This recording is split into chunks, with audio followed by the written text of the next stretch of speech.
Harry Potter and the AI Adventure 3. Chapter 1.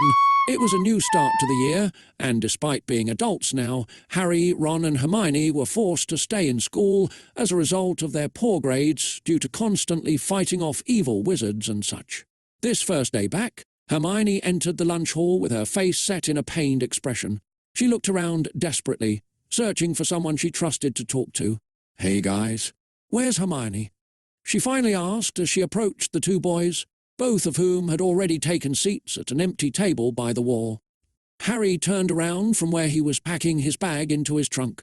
"Oh, hey, Hermione. We haven't seen you in so long since your last detention. What happened this time?" he asked innocently. Ron, on the other hand, rolled his eyes at that. "Well, it wasn't my fault, Harry. You and I weren't even doing anything bad. And it's not like we did it together or anything. It was just you and I. It's not like anyone got hurt." "Well, except for me, of course." Hermione interrupted him before he could continue complaining. She sighed and ran a hand through her unruly hair before saying, "Yeah, well, there's nothing I can do now about it. So anyway, how have your classes been going lately? Have any students ever tried to attack you yet?"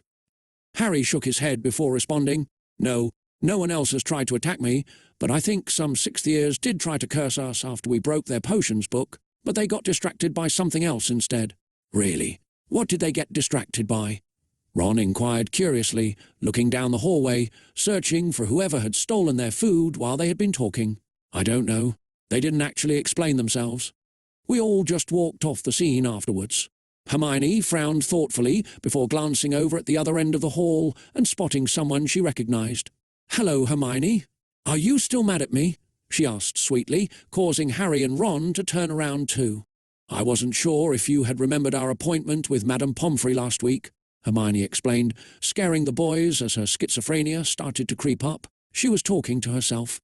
However, this made Harry smile in reassurance as he noticed Ron turning red with anger. He took out a piece of parchment and began writing furiously, probably trying to make sure that they would never forget their appointment again.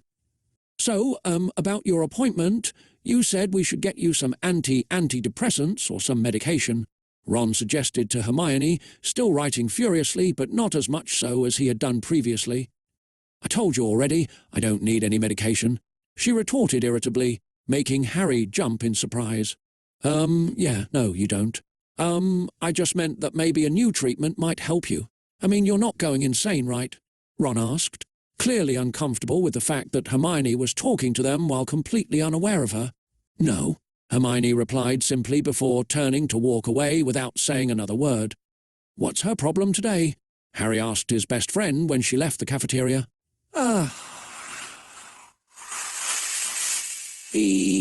Pretty bad, 'cause I saw her go straight towards Madame Pomfrey," he answered worriedly. When Hermione went inside Madame Pomfrey's office, Ron stood up, grabbed his bag and headed after her, not wanting to leave her alone with her insanity.